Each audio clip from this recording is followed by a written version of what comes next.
Hello students, this is Dr. Rajneesh Kumar, Associate Professor, Noida Institute of Engineering and Technology, Pharmacy Institute, one of the premier institute for the pharmacy education, as we have stand at 43rd rank by NRF, MHRD, Government of India.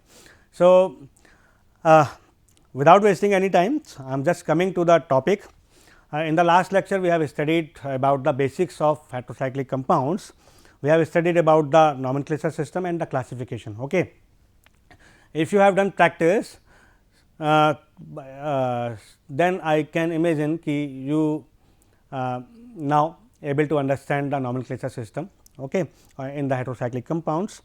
So, as per the syllabus of pharmaceutical organic chemistry, second subject code is BP 401T. We will discuss our next topic, which is pyrrole. Okay. In this lecture, we will discuss structure, properties and the synthesis of pyrrole. So, pyrrole is what? I have told you in the previous lecture, pyrrole is a 5-member heterocyclic compounds and the heteroatom present is nitrogen, means the structure is somewhat like this, and lone pair of electrons is present on the nitrogen atom. Okay. So, it is a heterocyclic aromatic compounds means it should have 4n plus 2 pi electrons, it should be planar and it should be cyclic. So, cyclic is there, planar structure should have, it should have, we will see the structure in the coming slides. And when I am talking about it is having 4n plus 2 pi electron. So, you can see 2 double bonds are there and 1 lone pair is there. So, 1 double bond is having 2 pi electrons. So, total 2 plus 2 plus 2, total 6 pi electrons are there, which will satisfy the Huckel rule, that is 4n plus 2 pi electrons. So, we can say that it is an aromatic compound 5-member ring, which is having nitrogen at a heteroatom, and you can easily imagine about its molecular formula, which is C4H4NH. Okay. Total 4 carbon is there, for 4 hydrogen with the carbon and 1 hydrogen with the nitrogen. Okay. Now, coming to the next slide. Now, coming to the important aspects of the pyrrole, that is its molecular orbital picture. Okay. As I told you that it is an aromatic compound, and what will be the conditions for aromaticity? One is it should be cyclic, it must have 4n plus 2 pi electrons and it should have planar structure. So, what was the structure of pyrrole? Like this. Okay. Lone pair is there. So, when we go through the structure of pyrrole, you can analyze all the atoms present in the pyrrole, including nitrogen, is sp2 hybridized. Okay. How can we predict that? There is a formula, if you studied well in your intermediate. Okay. Means हम निकालते थे, कैसे निकालते थे? हम hybridisation निकाल लेते थे. कैसे निकालते थे hybridisation? Z equal to number of sigma bond plus lone pair, इससे निकालते थे हम लोग, है ना. तो you can see this carbon is having how much sigma bond? 1, 2 and H is there, 1 is H is there, H is there, H is there. So, 3 sigma bond is there, lone pair is there? No. Okay. So, Z is equal to what? Z is equal to 3. It means it is having sp2 hybridization, and when I am talking about sp2 hybridization, we all know that if a atom has sp2 hybridization, it must have planar structure. Okay. So, all the atom in the pyrrole is sp2 hybridized. Okay.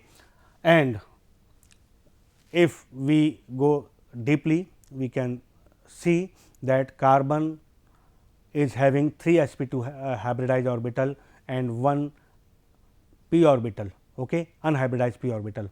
So, that 3 sp2 hybridized orbital will form the bond with one sp3 hybridized orbital will form the bond with the neighboring carbon atom. Again the second sp2 hybridized orbital of the carbon will form the bond with the sp2 hybridized orbital of the second neighboring atom carbon atom, and one sp2 hybridized orbital will form the bond with the s orbital of the hydrogen atom. Okay. So, 3 sp2 hybridized orbital will be utilized to in the formation of bond with the 2 carbon, 2 neighboring carbon and 1 hydrogen. Okay. The remaining 1 p orbital which is having single electron. Okay. That p orbital, we know that p orbital is what? It will be perpendicular to of the ring. So, you can imagine pyrrole is there. Okay. It is a plane carbon, carbon, carbon, carbon, nitrogen. Okay. And p orbital should be like this perpendicular to the plane, and all the carbon atoms having the same p orbital. Okay. Same nitrogen is also sp2 hybridized orbital, and when we go through the electronic configuration of the nitrogen and go through the bond which formed by the nitrogen atom, we can see nitrogen is also having a p orbital perpendicular to the plane of ring, but that p orbital is having 2 electrons. Okay. So, all the carbon atoms and nitrogen atom is sp2 hybridized orbitals, and carbon 4 carbon atom is having p orbital perpendicular to the plane of pyrrole, but having 1 electron. Nitrogen is also having a p orbital perpendicular to the plane of pyrrole, but nitrogen is having 2 electrons in its p orbital. Okay. So, total electrons 4 with the carbon and 2 with the nitrogen, total 6 electrons is there, total 6 pi electrons is there, which clearly indicate that it will follow the Huckel's rule, 4 n plus 2 pi rules. Okay.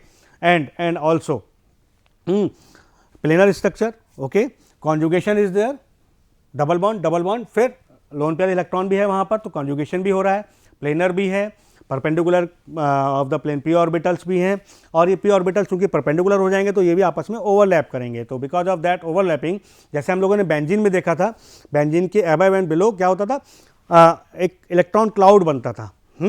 उस electron cloud की वजह से ही क्या होता था, benzene जो है most जो रिएक्शन देती थी वो इलेक्ट्रोफिलिक सब्स्टिट्यूशन रिएक्शन देती थी. ऐसा ही पायरॉल के केस में बनेगा, पायरॉल भी और दूसरे भी जो एरोमेटिक कंपाउंड्स होंगे उसके केस में बनेगा, क्योंकि पी इलेक्ट्रॉन्स पी ऑर्बिटल्स है, अबव एंड बिलो है, एंड जो इलेक्ट्रॉन्स पाया जा रहा है वो इन पी ऑर्बिटल में पाया जा रहा है. तो ये भी क्या बनाएंगे, पायरॉल के above and below of the plane एक इलेक्ट्रॉन क्लाउड बनाएंगे. ओके. और ये इलेक्ट्रॉन क्लाउड ही इसकी जो प्रेफर्ड रिएक्शंस होंगी वो इलेक्ट्रोफिलिक सब्स्टिट्यूशन रिएक्शंस होंगी, इसके लिए जिम्मेदार होगा. Got it. तो you can just a minute, you can read it now through the slide. 5-member heterocyclic compounds with the conjugated double bonds can be considered as the aromatic if the delocalization of the p electrons is possible. So, we can see that delocalization can be possible because conjugation is there. 2 double bonds and a lone pair of electrons, pyrrole, furan, thiophene, and you know I told you in the previous lecture these all belong to the 5-member heterocyclic compounds class containing one heteroatom. The only difference is, suppose this is X, this is general formula, general structure of 5-member heterocyclic compounds containing one heteroatom. So, in case of pyrrole, X is equal to nitrogen, in case of furan X is equal to oxygen, in case of thiophene X is equal to S. So, pyrrole, furan, thiophene same class of heterocyclic compounds, but because of the presence of different heterocyclic heteroatom, their properties can be differentiated little bit. Okay. So, these are the most example of the class of compounds. These 5-member heterocyclic compounds are the structural homologue of the cyclopentadienyl anion, you can see there. Okay. So, they are structural homologue of the cyclopentadienyl anions. Pyrrole is the most fundamental member of the family, as I told you that it is all having 5-member sp2 hybridized. Okay. The lone pair of heteroatom, that is N, in case of pyrrole participates in the delocalization and constitute an aromatic compounds with 4 n plus 2 pi electrons, as I have told you. Now, coming to the physical properties of the pyrrole. Okay, before going into deep into the physical properties of pyrrole, I just want to make a structure of pyrrole for your better understanding. Okay, like this. Okay, so these are all having hydrogen like this. S orbital is there containing electrons. Okay, okay, this is again S orbital is there. Okay, I told you these are having 3 sp2 hybridized orbital. Suppose करो carbon क्या होता है, carbon mean 6, ऐसे तो करते हैं हम लोग 1s2 2s2 2p2 ऐसे ही होता है. ठीक है, ये ग्राउंड स्टेट की बात हो गई. एक्साइटेड स्टेट में क्या हो जाता है 1s2 2 और एक यहाँ से उठ के यहाँ चला जाता है ना, ऐसे हो जाता है. ओके, जब हम कहते हैं कि sp2 हाइब्रिडाइजेशन है, sp2 हाइब्रिडाइजेशन है. ओके, तो क्या होता है, एक s और 2 p, मतलब ये तीनों ऑर्बिटल मिलके sp2 हाइब्रिडाइज ऑर्बिटल बना लेते हैं. एक p ऑर्बिटल वेकेंट रह जाता है, आप देख पा रहे हैं, जिसमें एक सिंगल इलेक्ट्रॉन रहता है. Got it. तो ये sp2 हाइब्रिडाइज है. 3 हमारे पास कौन कौन से 3 हो गए, कौन कौन से 3 हो गए, एक हुआ ये वाला. ओके, एक हुआ ये वाला और एक हुआ ये वाला. Got it. अब ये वाला एक sp2 हाइब्रिडाइज ऑर्बिटल ये इसके साथ ओवरलैपिंग कर रहा है हाइड्रोजन के s ऑर्बिटल के साथ, ये वाला इसके साथ कर रहा है. ओके, ये वाला इसके साथ कर रहा है. ठीक है कि नहीं, ये वाला इसके साथ कर रहा है. तो इस तरह से 3 sp2 हाइब्रिडाइज ऑर्बिटल ओवरलैपिंग करते हैं, एक H के s ऑर्बिटल के साथ और बाकी जो नाइबरिंग हुए उनके एटम्स हैं, कार्बन या नाइट्रोजन है, उसके साथ. Got it.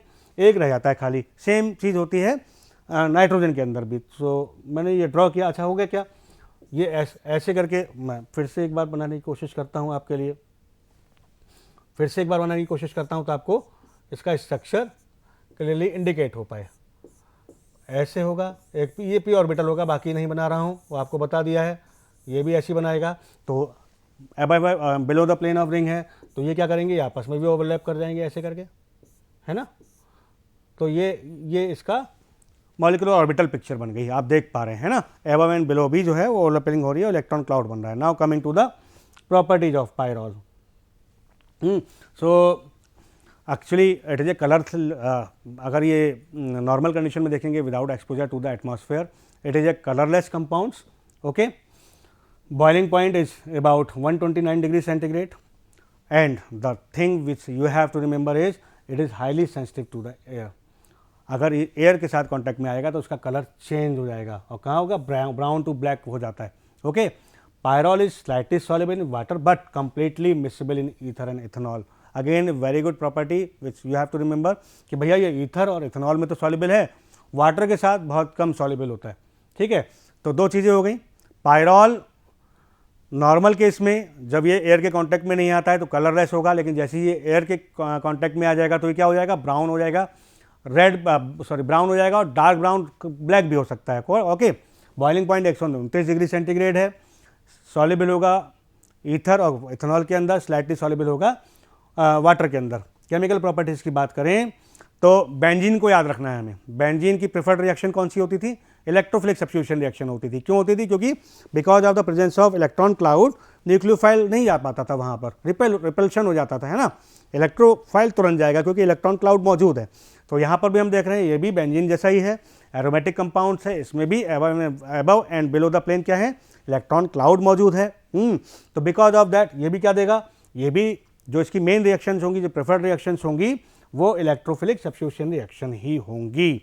ओके, और हम जानते हैं इलेक्ट्रोफिलिक सब्स्टिट्यूशन रिएक्शन में सबसे सिंपल जो आप याद रख सकते हैं वो 5-6, जैसे नाइट्रेशन, हेलोजिनेशन, सल्फोनेशन, है ना, एसाइलेशन, एल्काइलेशन, ये फॉर्माइलेशन, ये सारी रिएक्शन जो हैं जो 5 है, बहुत आराम से हमेशा याद रख सकते हैं. जब भी इलेक्ट्रोफिलिक सब्स्टिट्यूशन रिएक्शन की बात चलेगी आपको ये 5-6 रिएक्शन लिख के वहाँ दे देनी है.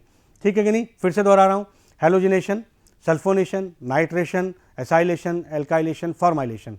एक्सेप्शंस होते हैं, तो कुछ कंपाउंड्स होते हैं जो इनमें से कोई फ्रिडल-क्राफ्ट एसाइलेशन रिएक्शन नहीं देगा, कोई एल्काइलेशन नहीं देगा, तो एक्सेप्शन उन पर्टिकुलर कंपाउंड के साथ याद कर लेंगे हम. लेकिन मोटे मोटे फ्रेम में हमको याद रखना है कि electrophilic substitution reaction, aromatic electrophilic substitution reaction में ये 5-6 तरह की रिएक्शन हमको लिखनी है. तो हमने जैसे कहा कि प्रेफर्ड रिएक्शन, इसकी भी इलेक्ट्रोफिलिक सब्स्टिट्यूशन रिएक्शन होंगी और उसमें हमको हेलोजिनेशन, नाइट्रेशन, सल्फोनेशन और फ्रिडल-क्राफ्ट रिएक्शंस याद रखनी है. Now coming to the point, again जब हम कहते हैं कि भैया इलेक्ट्रोफिलिक सब्स्टिट्यूशन रिएक्शन होगी तो ये जो है वो इसका फॉर्मूला नंबरिंग करते हैं नाइट्रोजन से 1 2 3 4 5 ओके। तो 5 मेंबर रिंग है। जब हम क्लोजली इसको वॉच करते हैं तो हम देख पाते हैं कि भैया जो दूसरी पोजीशन है और जो पांचवी पोजीशन है वो क्या है, इक्विवेलेंट है। मतलब जो सेकंड कार्बन का नेचर है, जो सेकंड कार्बन का नेचर है वो लगभग सॉरी जस्ट अ मिनट,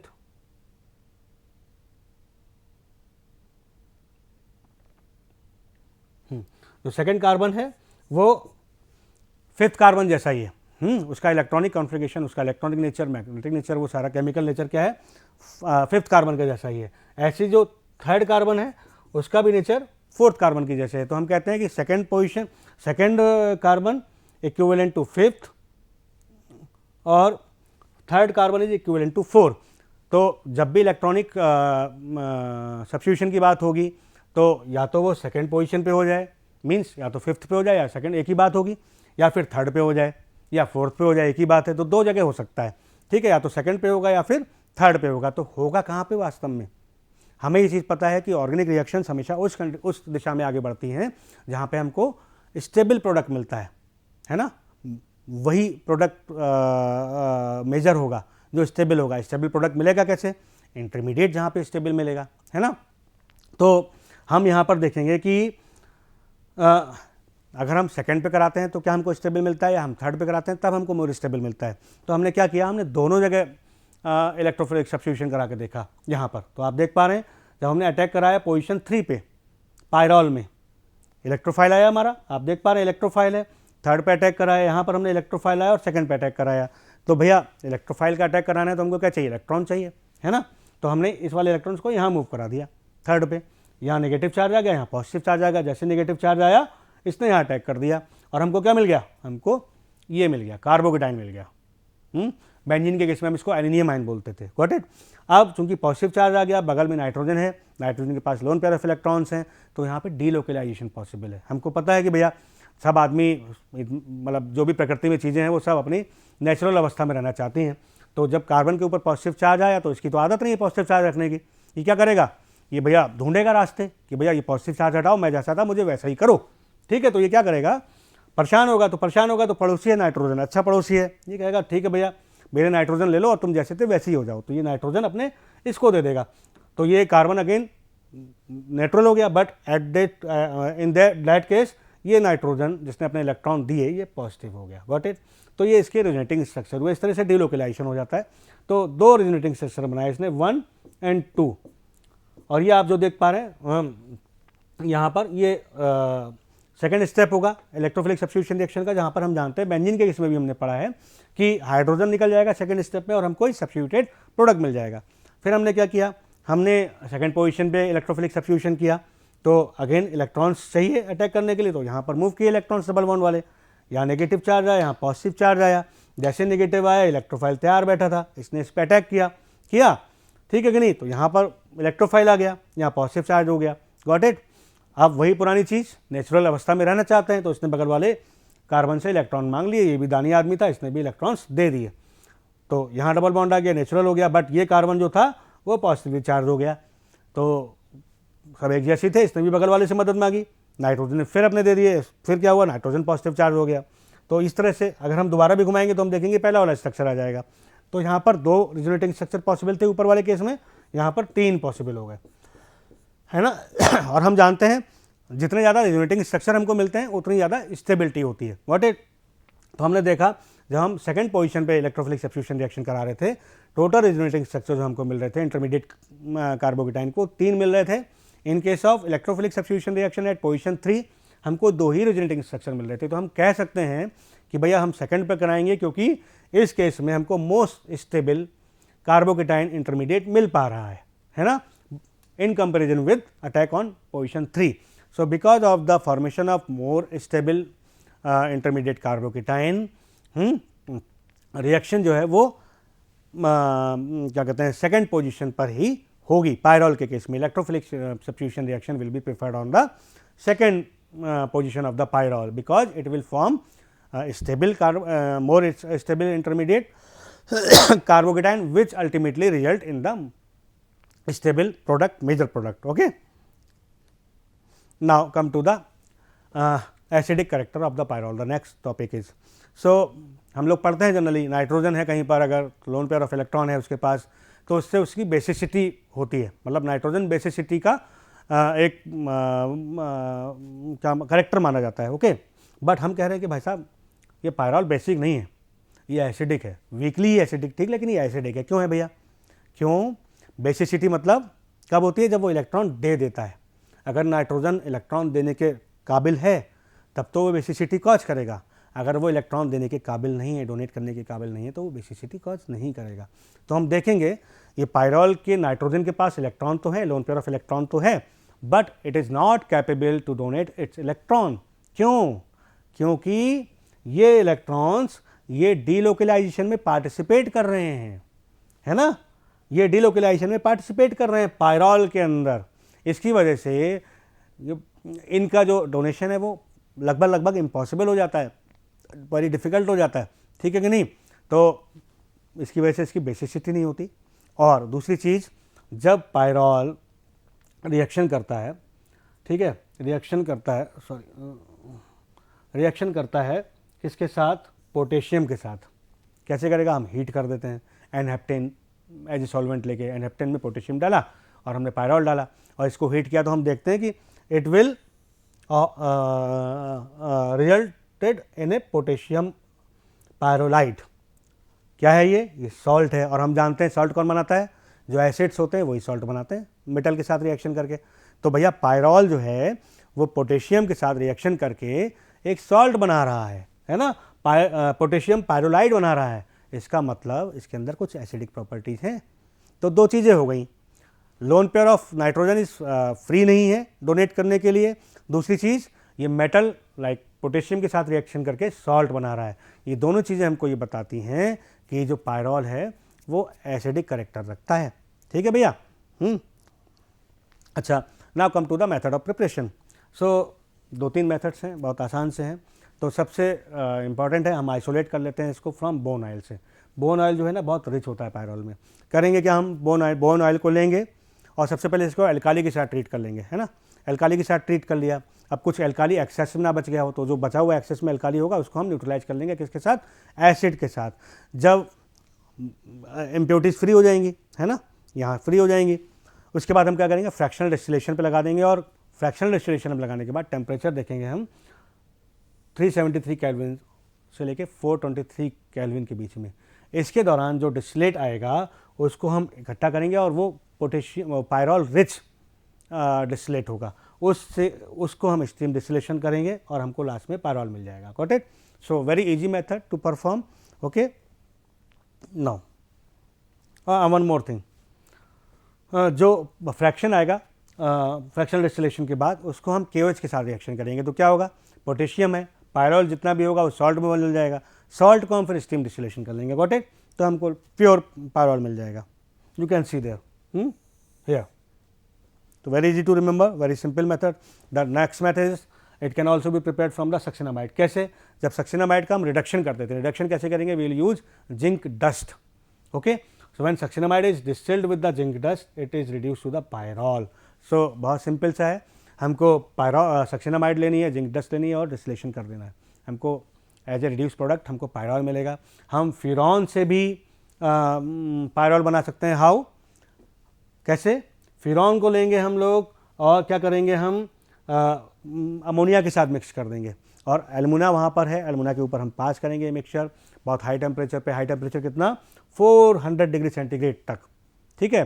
तो when mixture of alumina and pyrrole furan is passed over alumina at very high temperature about 400 degree centigrade, we will get pyrrole as a product. So again very important and very simple method. And the next and very important which will be asked in your exams, in past it was asked many times, Paul-Knorr synthesis. ये बहुत important है, इसको याद रखना है, because Paul-Knorr synthesis हम pyrrole में भी पढ़ते हैं, हम थियोफिन में भी पढ़ते हैं और हम फ्यूरॉन में भी पढ़ते हैं. Got it? The only thing कि भैया इसमें रिएक्टेंट चेंज हो जाते हैं. एक रिएक्टेंट सेम रहता है, दूसरा रिएक्टेंट बदल जाता है डिपेंडिंग ऑन कि हम क्या बना रहे हैं. तो जो रिएक्टेंट नहीं बदलेगा वो है हमारा डाइकीटोन. सही है भैया? डाइकीटोन नहीं बदलेगा, ये ऐसे ही रहेगा. ठीक है.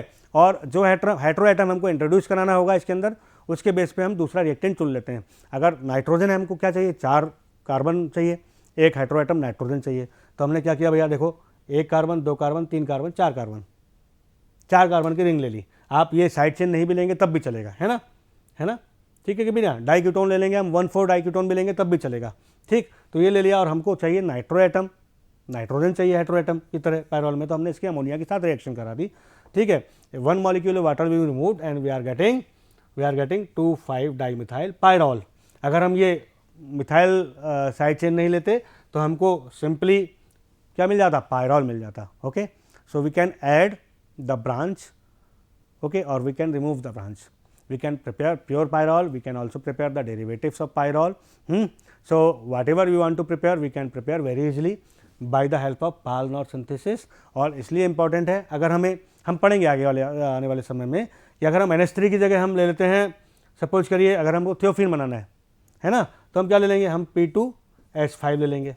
तो P2H5 क्या करेगा, इस सल्फर दे देगा, ठीक है। सल्फर का जो एंट्री है वो P2H5 से आ जाएगी।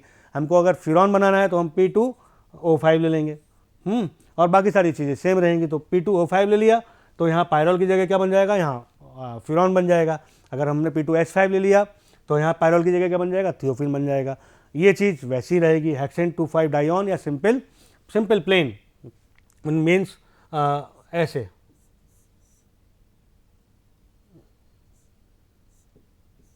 वन टू थ्री फोर, ये वैसे ये लेना है हमको। हम चाहें तो यहाँ पे ये कुछ भी जोड़ दें, मतलब कुछ भी जोड़ सकते हैं, R1 R2 R3 4 so on, depending on the derivative which we want to prepare, okay. So this is all about the pyrrole, and if you able to understand, it is very good. Now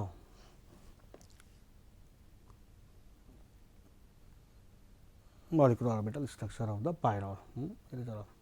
Again one more time I would like to show the molecular orbital structure of the pyrrole.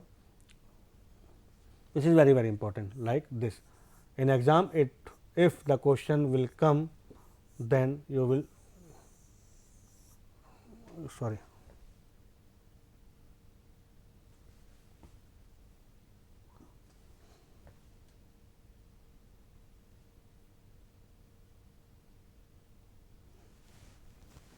like this, p orbital,